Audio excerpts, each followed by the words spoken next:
Life in Greater Pinellas Point has been a joy, and I would say that because we get out, we talk, we share, we laugh, we joke, and we see the children engaged. So I'm thinking this is more neighborly than a small town that I came from in Alabama.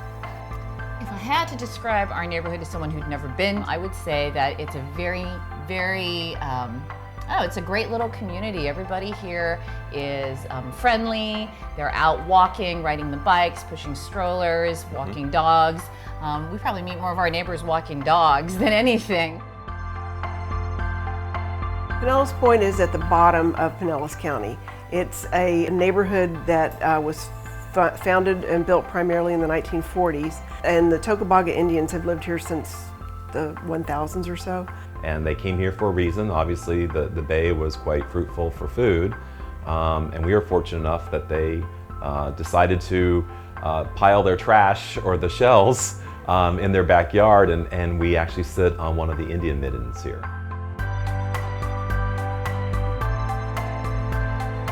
To have some kind of historic characteristic in the neighborhood, it's been preserved. It's been preserved for 1,000 years. Is really a great feature.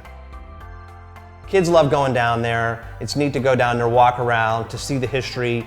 There's some plaques that kind of talk about the history and why the mound is there and what it is. So just having that kind of historical aspect, the kids love to go down and run around.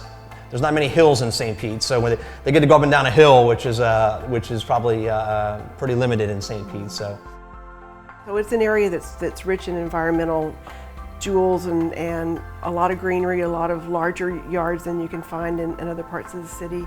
Pinellas Point neighborhood is one of the largest neighborhoods in the city of St. Petersburg. It's got about 19,000 people in it. It goes from Tampa Bay on the east and south to I-275 on the west and 54th Avenue south on the north.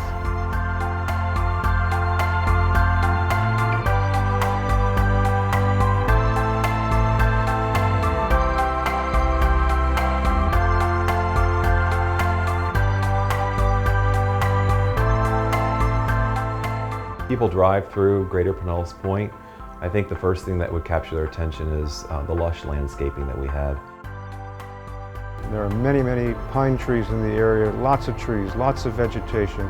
What I liked about the neighborhood that's different is that you've got a nice blend of all different kinds of people living here. You've got families with young kids, you've got retirees, you've got people in the middle like us who are empty nesters, and they all blend together really nicely. There's a great sense of community here.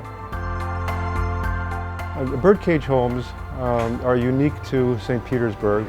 The architect was Glenn Johnson, who was a semi-famous architect of several other buildings in St. Petersburg and St. Petersburg Beach. Birdcage houses are called birdcage houses because of the huge or large amount of screened area. For example, in the home that I live in, we have over 1,000 square feet of screening on the first 2 floors. The most unique part of the Pinellas Point area is the pink streets.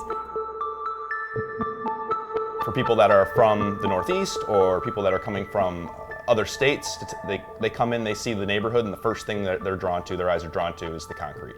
The pink streets were developed in the 1940s, and they were originally laid out so that the streets themselves would form the outline of a skeleton. And they were going to 14th Ave South was going to be the bridge of the nose. It's a boulevard, and then at the very end they were going to put a big round island out there. This is the dredge and fill days, and make a casino on it.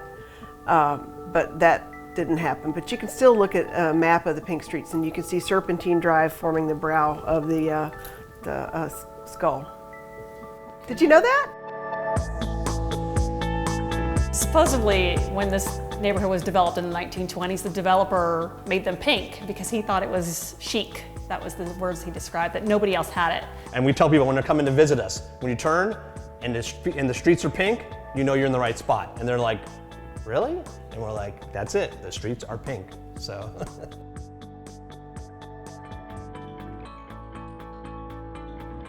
You know, home for us is a place that is comfortable, that is safe, that's inviting. The Greater Pinellas Point neighborhood makes us feel like we've basically arrived at home. When I think of Pinellas Point, I think of something that our former Councilman Jamie Bennett said to a group of people that came visiting the area.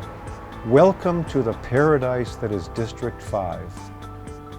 I want to be able to smile at my neighbors. I want to be able to walk up to them and be approachable, that they can walk up to me. I feel that right here in Pinellas Point.